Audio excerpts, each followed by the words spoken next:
CBSE class 12 physics. हम CBSE के previous year questions कर रहे हैं जो 2011 से 2023 तक आए हैं। हमारा चैप्टर है एटम्स और इसमें टॉपिक 1 हम कर रहे हैं रदरफोर्ड्स मॉडल ऑफ एटम। अगला क्वेश्चन है question number 9। In the study of Geiger Marsden experiment of scattering of alpha particles by a thin foil of gold, draw the trajectory of alpha particles in Coulomb field of target nucleus. तो alpha particles जो हैं वो positively charge होते हैं, helium nuclei होते हैं, और जब वो पॉजिटिवली चार्ज न्यूक्लियस से के पास जाते हैं तो इलेक्ट्रोस्टैटिक फोर्स के कारण या कूलम फील्ड में उन पे रिपल्शन लगता है। ठीक है, तो हमें ट्रेजेक्ट्री बतानी है अल्फ़ा पार्टिकल्स की और explain briefly how one gets the information on the size of the nucleus from this study.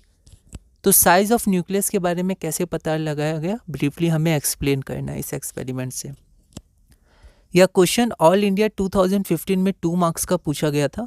एक बार आप इस क्वेश्चन को ट्राई करिए, फिर हम लोग आगे बढ़ते हैं।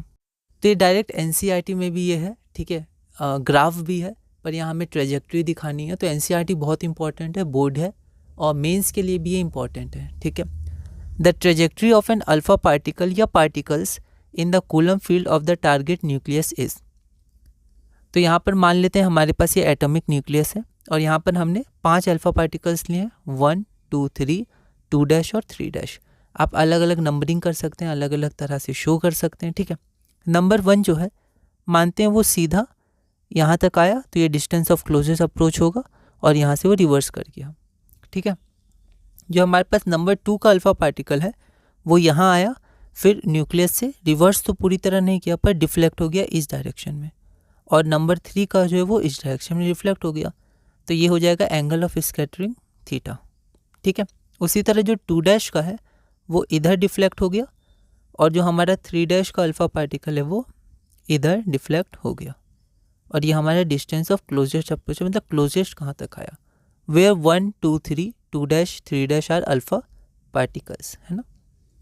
जनरली जो हमारा डिस्टेंस ऑफ क्लोजेस्ट अप्रोच है अगर वो नहीं दिया गया तो R0 से रिप्रेजेंट किया जाता है, पर जैसे हमने क्वेश्चन में देखा तो वहाँ D से रिप्रेजेंट किया गया था। कोई दिक्कत नहीं है, आप D से भी कर सकते हैं।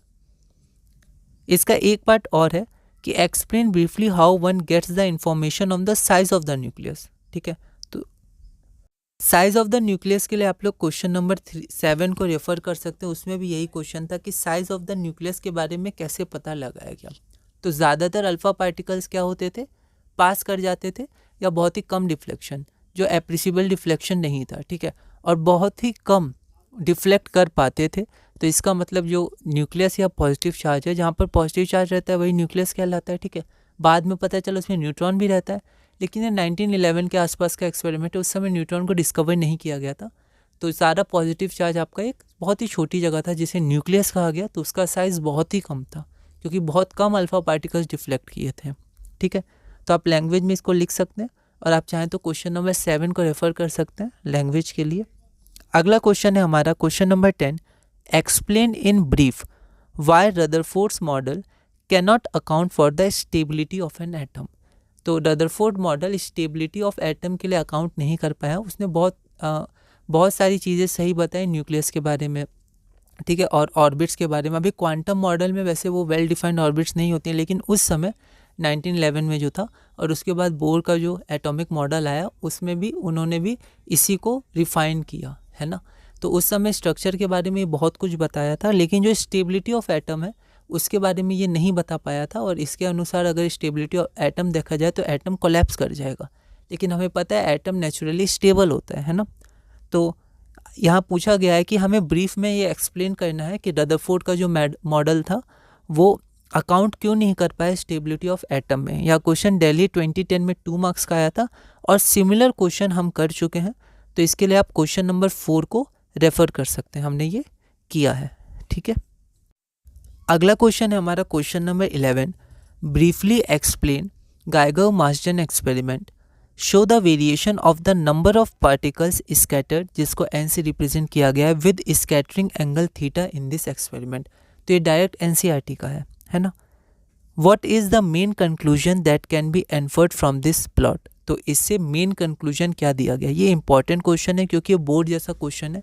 इसमें आपको एक्सपेरिमेंट को ब्रीफली एक्सप्लेन करना है, तो आप डायग्राम से इसको एक्सप्लेन करिएगा ब्रीफली।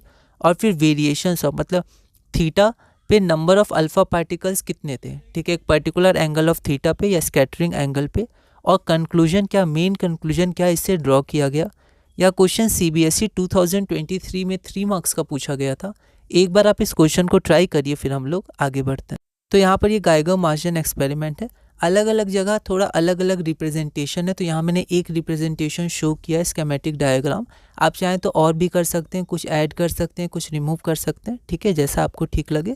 क्वेश्चन के अनुसार, मार्क्स के अनुसार आप मॉडिफाई रिफाइन कर लीजिएगा।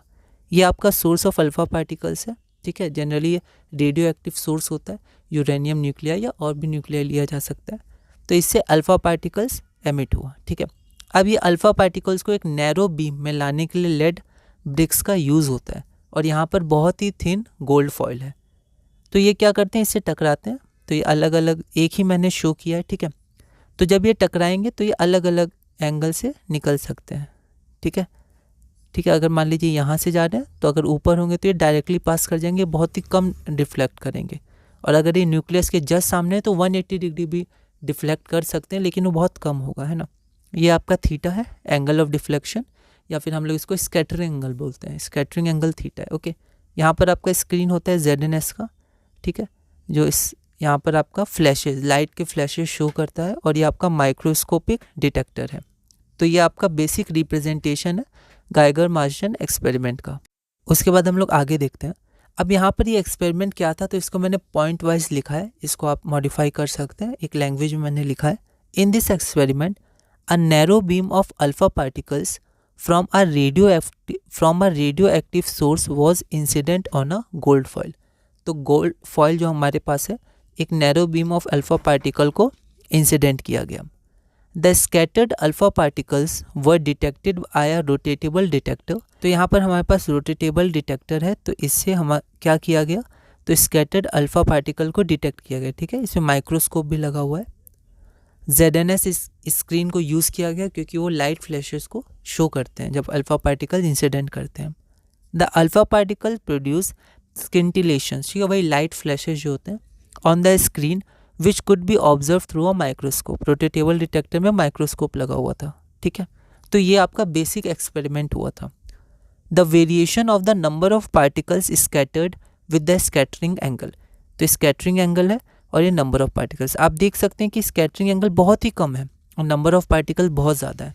और जैसे जैसे स्कैटरिंग एंगल ज़्यादा हुआ, 1 डिग्री से ज़्यादा और भी ज़्यादा, 90 डिग्री से ज़्यादा, तो आप देख सकते हैं नंबर ऑफ अल्फ़ा पार्टिकल्स बहुत ही कम होते गए, है ना। तो कम एंगल पे बहुत ज़्यादा अल्फ़ा पार्टिकल्स है, इसका मतलब है ज़्यादातर स्पेस एम्प्टी है, ठीक है। तो यहाँ पर आपका ये डायग्राम हो गया, है ना। क्वेश्चन के अनुसार हमें चलना है, फिर हमें वेरिएशन दिखाना है। तो यहाँ देखिए ये वेरिएशन है, ठीक है। यहाँ मैंने लिख दिया है the variation of the number of scattered particles n with scattering angle theta. तो आपको ये पूरा शो करना है, मतलब पूरा अच्छे से लिखना है बोर्ड में। एक आपका पार्ट और है, what is the main conclusion that can be inferred from this plot.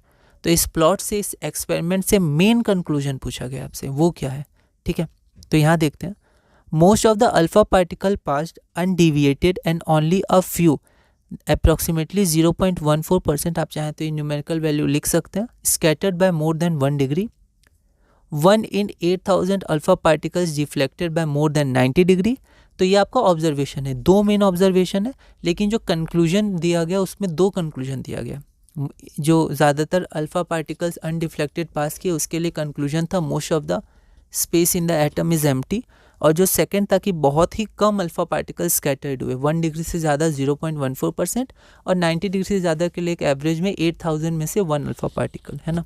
लेकिन जो मेन कंक्लूजन, 2 कंक्लूजन था, तो दूसरे ऑब्जर्वेशन के लिए कंक्लूजन क्या था कि जो हमारा न्यूक्लियस या पॉजिटिव चार्ज है वो बहुत ही कम स्पेस में, तो यही मेन कंक्लूजन था।